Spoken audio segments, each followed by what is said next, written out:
Narinig niyo na ba ang tungkol sa pag-recycle?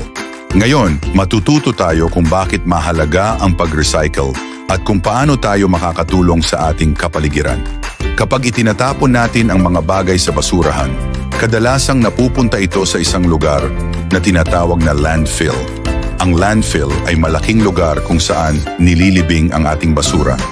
Ang mga basura dito ay hindi agad nawawala. May mga bagay na tumatagal ng napakatagal, kahit ilang taon, bago mag-decompose o masira. Kaya masama ito para sa ating kalikasan. Ngunit may magandang solusyon tayo. Para mag-recycle, kailangan nating ihiwalay ang ating basura sa iba't ibang recycling bins. Nakakatulong ito para mabawasan ang basura na napupunta sa landfill.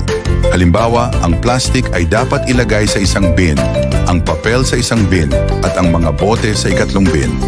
Ang pag-recycle ay ang proseso ng pagkuha ng mga lumang materyales at paggawa ng mga bagong bagay mula sa mga ito. Maraming benepisyo ang pag-recycle. Una, nakakatulong ito sa kalusugan ng ating kalikasan.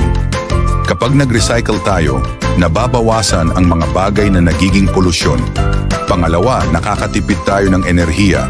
Kapag nag-recycle tayo, mas kaunti ang kailangang gumawa ng mga bagong produkto. Ikatlo, nakakatulong ito sa mga tao sa ating komunidad dahil lumilikha ito ng mga trabaho.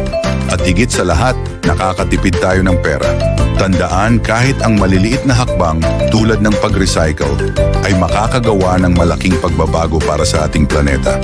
Ang bawat maliit na bagay na ginagawa natin ay mahalaga. Kaya't sama-sama tayong mag-recycle.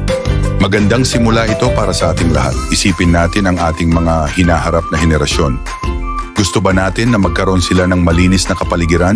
Siyempre, kaya't simulan na natin ang pag-recycle ngayon.